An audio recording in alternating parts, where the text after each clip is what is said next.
Hypersexuality is a symptom of bipolar disorder that often accompanies a lot of bewilderment and shame. Today we're talking about a more personal look into my hypomanic hypersexuality versus a factual clinical discussion. Welcome back. If you're new to my channel, my name is Arlene and I live with bipolar 2, which means I spend most of my time living successfully within my bipolar lows fighting against depression. So before we get started, I want to put a warning on this video. This is not intended for children. So maybe put on your headphones or watch it in private. First off, I want to give credit to Rob Whitaker of the Polar Warriors for his outstanding quality of information that he shares on his channel. Prior to me writing about this topic, I rewatched his video on hypersexuality because it is packed full of factual information. I'll put a link down below in the description. I'm not here to reinvent the wheel. What I will be doing in this video is sharing more of my personal experiences and some of my battles with bipolar hypersexuality. Hypersexuality refers to abnormal increase or extreme involvement in any sexual activity, so a dramatic increase in sex drive. At one time, hypersexuality wasn't used for diagnosis. Today, hypersexuality is classified as a symptom of bipolar disorder. In my case, the focus of hypersexuality was one of the reasons why I was dismissed from receiving a correct diagnosis in 2006. I was taken to a physician by a friend who had bipolar 1 because she suspected that I indeed was bipolar.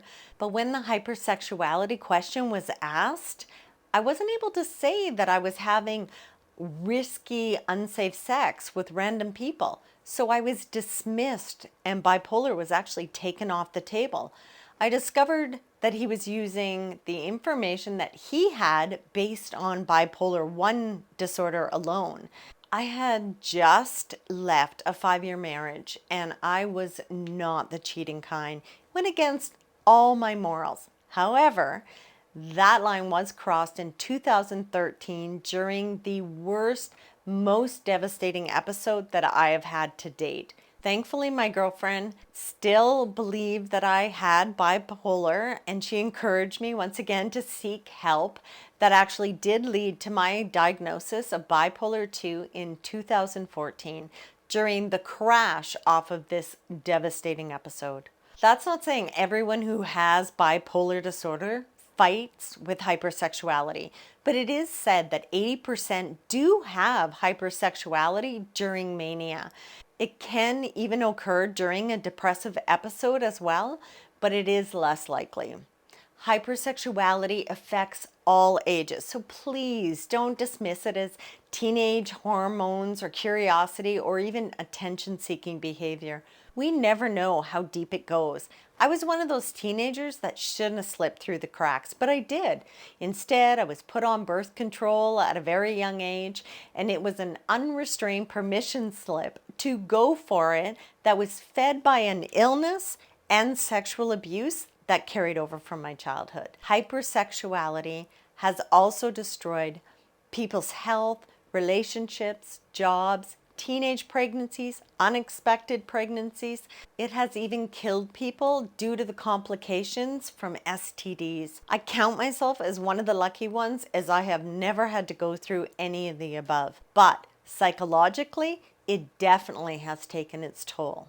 Experts also believe that there are other causes other than bipolar disorder, which include biochemical, biological, and psychological. Bipolar hypersexuality often includes risky behaviors, such as having sex without protection, having multiple partners, excessive masturbation, pornography, sexting, drugs, affairs, and more. Hypersexuality is not a sex addiction, although I believe that the similarities can be mistakenly viewed as such. Bipolar hypersexuality comes and goes in waves that are interconnected with the bipolar cycles. Hypomania, mania usually accompany it, and depression usually doesn't. It is progressive and can get quite out of control. If you were to separate the bipolar behaviors from the hypersexuality and put them side by side in a timeline, you would see that they are climbing up neck and neck, out of control. Now, when I say that, that doesn't mean that when you are hypersexual, you have no control. Meaning, if somebody propositions you for sex, you don't melt onto the spot, prepped and ready for it.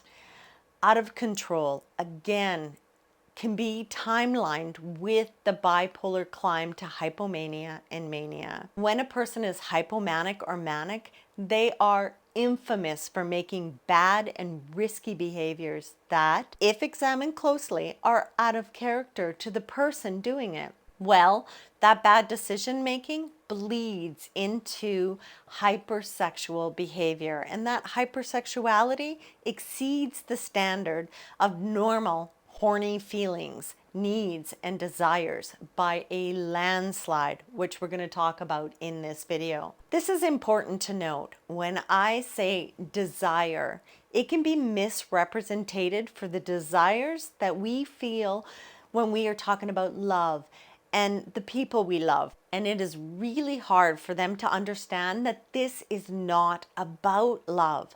This is so personal to the people we love and we cheat on that it simply doesn't make sense. Why would they do this to me and our family? Well, you are caught in the fabric of our episodes and you are being spun, and it's not fair. It's painful, it's hurtful, and it's a betrayal that will take a time and even years to recover from. But here's the thing, we don't make sense of it either. And it is painful, it is hurtful, and it is a betrayal to you, but it is as well to ourselves. Our reality of what has been done is powered by this immense shame and guilt and self-loathing for all the damages done by our action. The why of it in our heads cannot be answered until we understand bipolar's illness and its behaviors.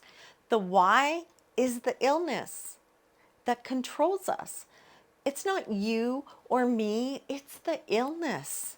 Now, some may argue that this is a choice, and there are choices, but the choices have to be action taken before bipolar manic episodes are in full swing.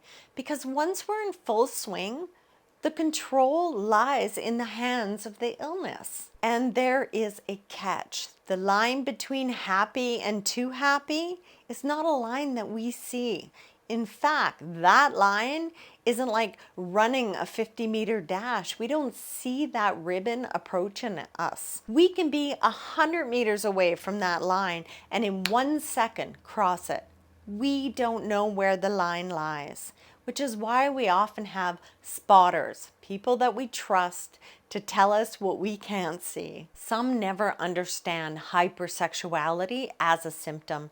In fact, one of my dear friends who was living with me and my family at the time during my hypomanic-hypersexual episode that led to cheating, turned her back on me and walked away from our friendship, which I didn't blame her. It is so hard to understand and watch someone that you love change into a person that they've never seen before, then cross the morals of cheating that both of us had. What was not okay was her meeting me for coffee months later under false pretenses to talk about healing our friendship when she was actually secretly saying goodbye with a hug and a promise to keep in touch, which never happened.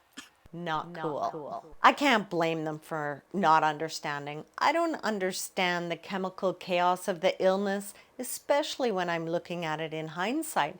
And I'm the one who just lived that world. Making sense of the nonsensical or the unexplainable is counterproductive, and it actually promotes more damage than it does good. When the episode finally releases us, then we find ourselves again. But not only are we battered and absolutely exhausted, and parts of us feel broken beyond repair, but so does our reality. So does our surroundings, our lives. It takes time to recover, and we have to self-heal while doing damage control. And damage control consists of everything in our lives that may have been affected. Jobs, homes, our families, our friends, our lovers, who have been badly hurt, who all want reassurance that our behaviors have changed and a promise that it won't happen again. We want desperately to make the people we love the promises that are unbreakable. But when you fight this illness, that promise doesn't exist. And it is a scary and a discouraging reality, but it's not a hopeless one. I can't promise that I won't get sick. I can't. But I can promise that I will do everything I can to put safeguards in place to stop an episode before it has completely escalated and taken over. Things like managing the stressors in my life. And if you don't know what I mean, see my hub video, it's linked below. Being preemptive and planning things and working with my reality and my capability. Having good boundaries in place so my stressor management takes less time and energy. Having an understanding partner that gives me freedom to regulate when I need to. I'll also go to counseling to sort things out that are confusing to me. I view counselors as coaches coaching me to a better version of who I want to be. I don't see as going to counseling as a weakness because it strengthens me. I also take my medication and I understand my medication, meaning if the stressors in my life are more than the medication, then the medication stops working for me. It is not enough to counterbalance the stressors that are in my life. So I increase and decrease my medication accordingly with my physician, and I'm not afraid to do so.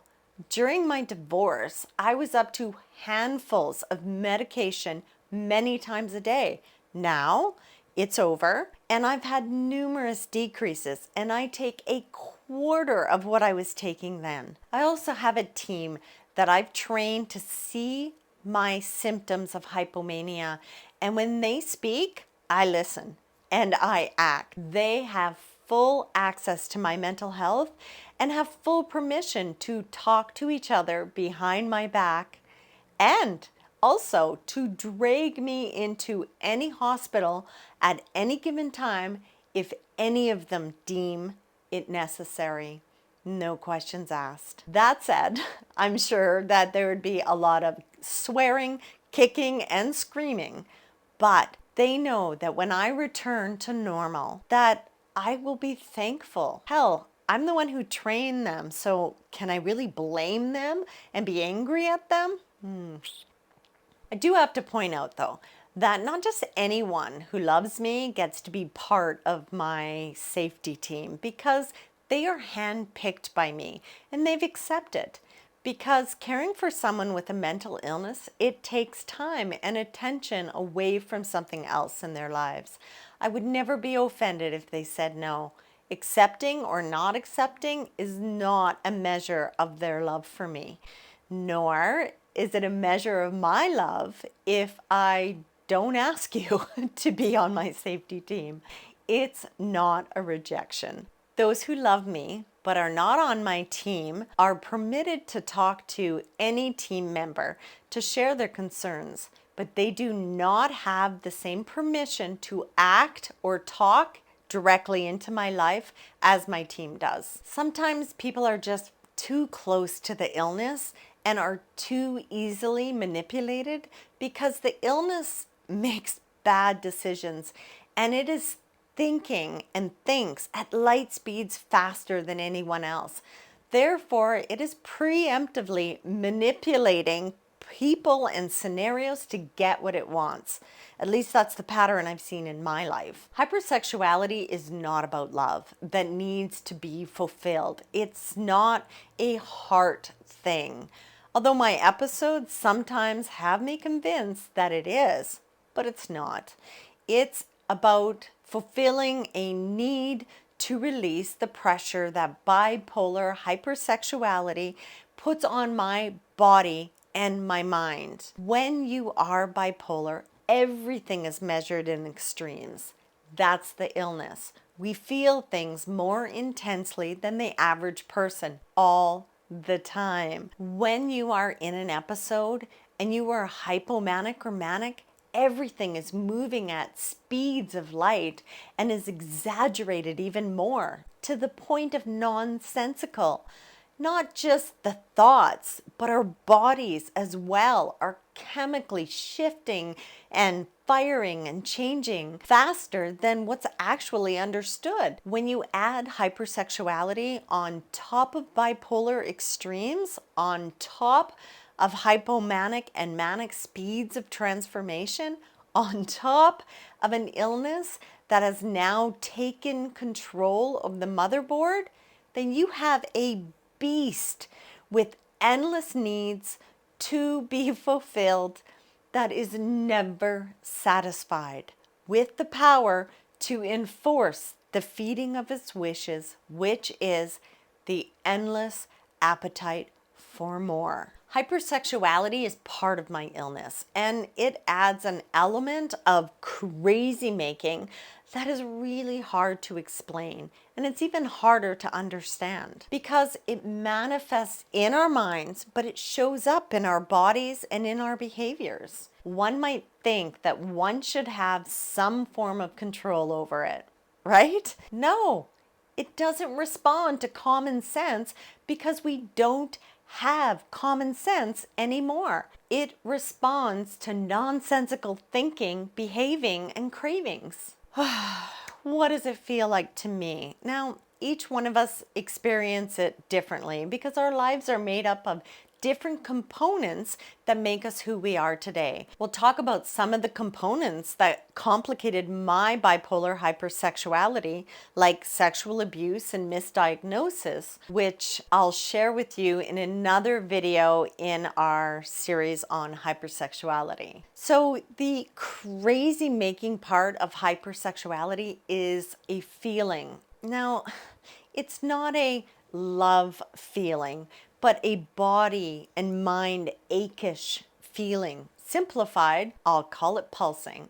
If you've ever been horny, I'm sure that you can understand the pulsing effect that takes place in your body, specific to your sex organs, that is asking for touch and release. Simplified, if that pulsing continues all day, you'll find it exciting or annoying. You'll wait until you're home or you're with your partner to release that feeling that has been nudging you all day for release. Again, fairly simple. If you are bipolar and you're hypersexual, that nudging becomes more begging, which increases to demanding, and demanding becomes more ongoing sexual harassment that is crazy making, and the pulsing grows in intensity and turns to throbbing. Again, understandable, simple, but it isn't simple. The demands force action and the throbbing feels aggressive. The mind gives a choice like life or death, meaning if you fulfill the need, then you feel completely alive. Let me explain. Again, we need to remember that hypersexuality is running neck and neck with the bipolar mind. So thinking is distorted.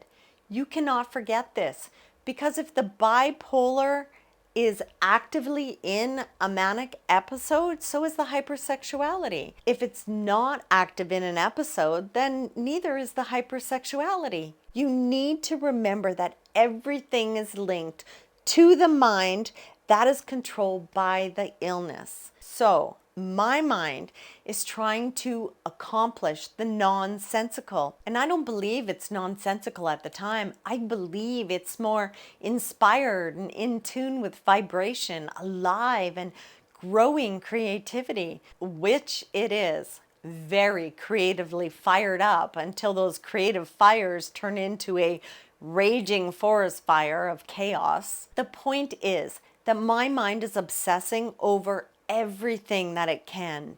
So when it adds the body element to the obsession, it is like a double whammy. When I talk about the body, please remember it is attached and being fed by the unwell mind.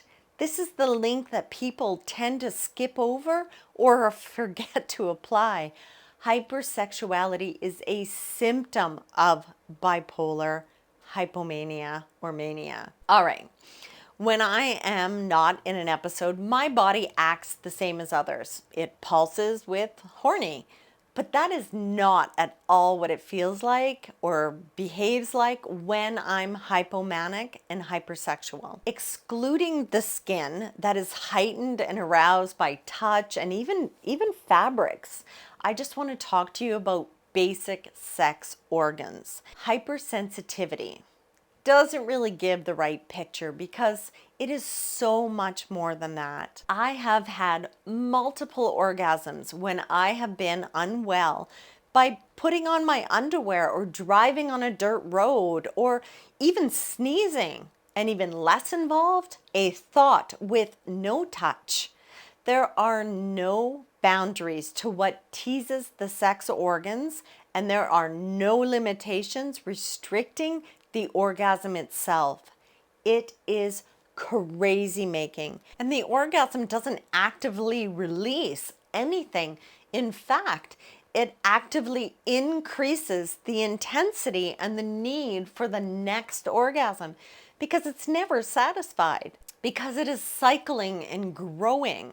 My mind and my body want more at any cost because it's unwell. It only cares about me. Remember, neck and neck. This isn't about love. This isn't about our partners not measuring up. This is about the illness. The why is the illness. The nonsensical is the illness. To complicate it even more, we're going to talk about my clitoris during these times. I said pulsing for a simplistic understanding, but it is not pulsing. It is in a hypomanic chokehold that is robbed of relief. I'm going to tell it like this. The harsh truth being told Arlene's bipolar, hypersexuality, risky behavior story, uncut version.